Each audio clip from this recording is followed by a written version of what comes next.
Twisted Christian. Today I'm going to be discussing the momentum. The momentum, the global currency reset, the dinar, whatever you want to call it, reinstatement, revalue. And it just seems like there's just a lot of different things going on all at once. Right? You got what's going on in Iraq, the protesters, the prime minister and the cabinet picks, and then you got, Iran trying to meddle in with all that. And then you already have the tensions that are going on in the Middle East. There are things that are going on over there that aren't being reported in the mainstream news. So there is really heightened tensions in that region. Then of course you got the virus that's going on over there and in Asia, and how it's an effect it's already having on a frail economy.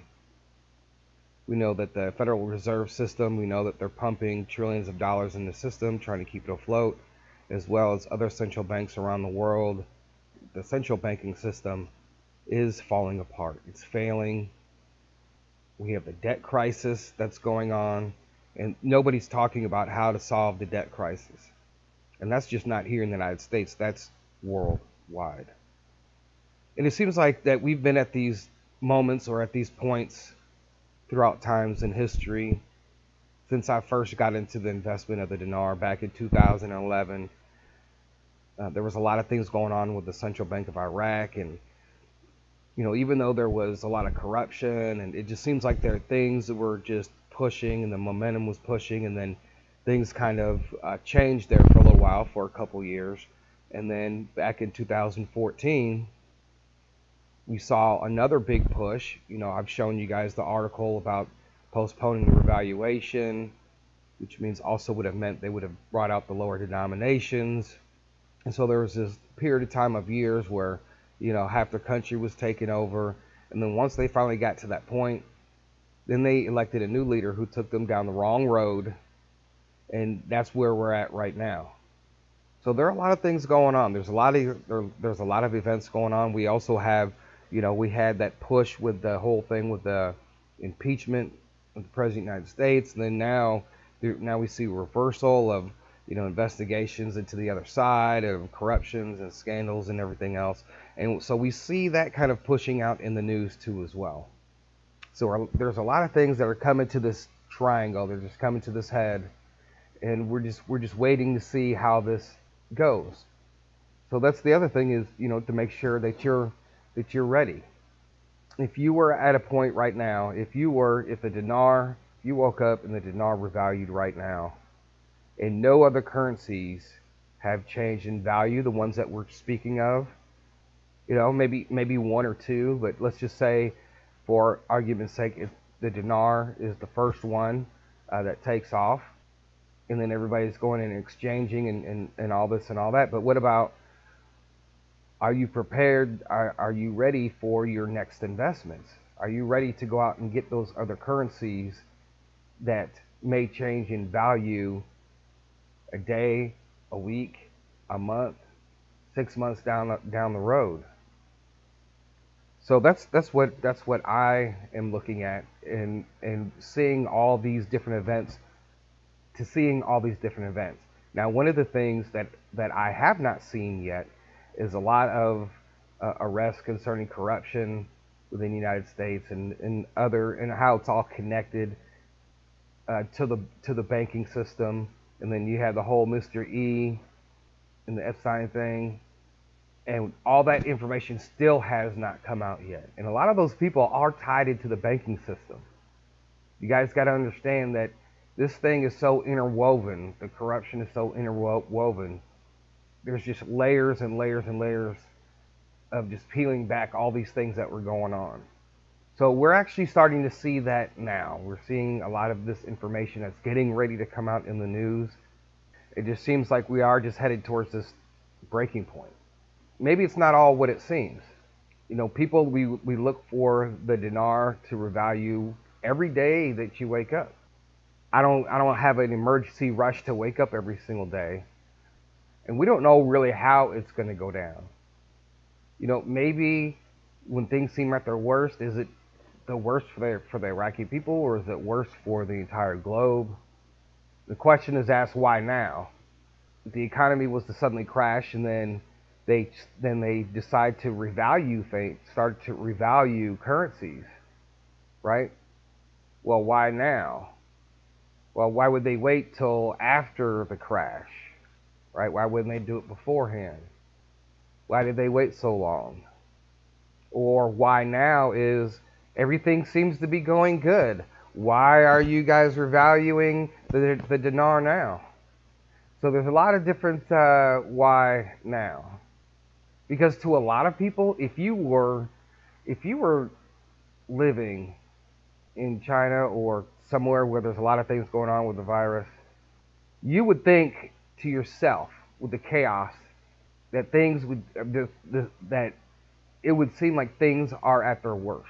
And there's a lot of different points in people's lives, and so we have to be really careful of how we when we say when things seem at their worst, because it's different for different people. In a world point of view, it has to be a shaking, right? Because because some people who don't even live in that whole area they're not really all that concerned. You know, it's not like everybody's walking down the street with masks on because everybody's flipping out. In some parts of the world, they are.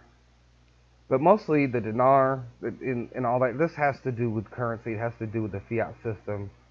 It has to do with changing the system, bringing in a brand new system. And one way to do that, of course, is to, crash the first one, crash the existing one. Because all the central banks and the Federal Reserve, all they're doing right now is just printing money. Printing money that if we were to continue in this fiat system for the next 50 years, your children, your grandchildren, your great-grandchildren are going to be so in debt and probably at that point so overtaxed. And that's the way, in a way, it is now. But if we continue in the system, it's going to be really bad for the future. Oh yeah, so we see a momentum building.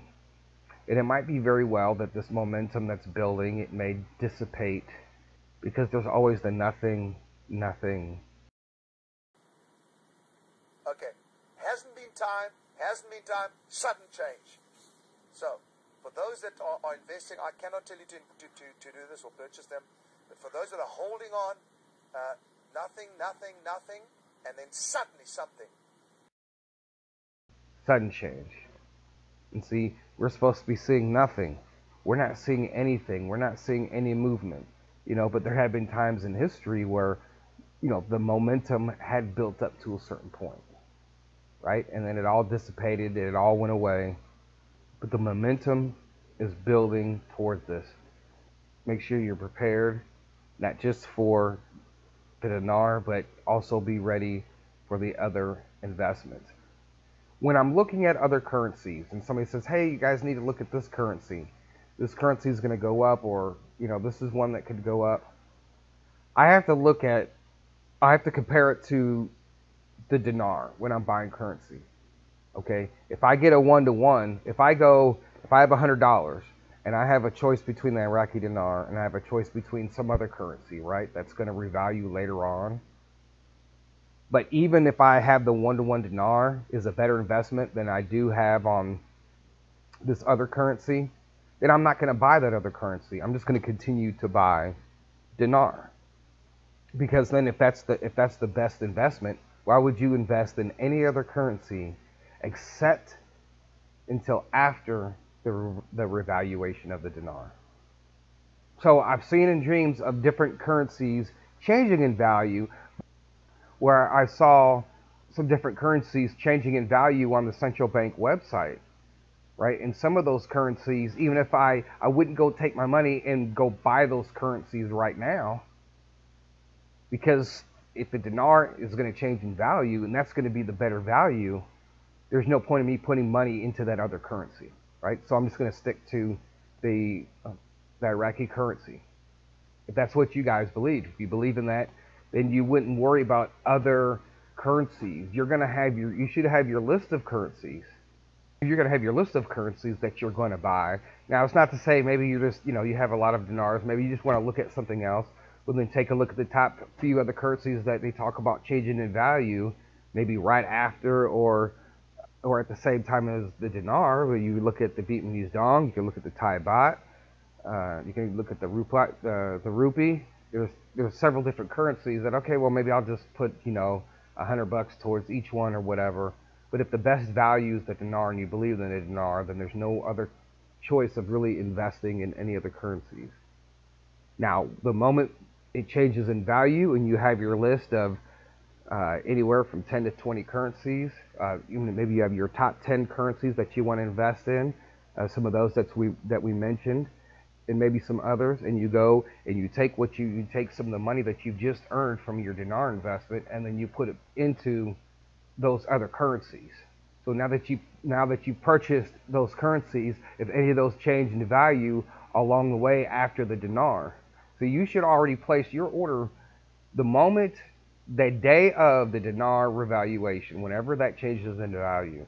That should be the day that your order is placed for all your other currencies. You should already be ready. We've discussed that on this channel. Benny's talked about his top list.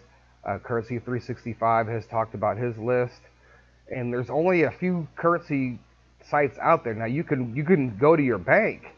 Now once you're going in to do your exchange, right, and your bank does foreign exchange and you have your list, you could say, look, out of that money that I'm just exchanging, right, I got 10 currencies I want to purchase, and I'm putting 100 or 1,000 towards each one of those 10 currencies. So now you're prepared. Now you're ready. You have your top 10. You already know where you're going to buy it from, either online or at the bank.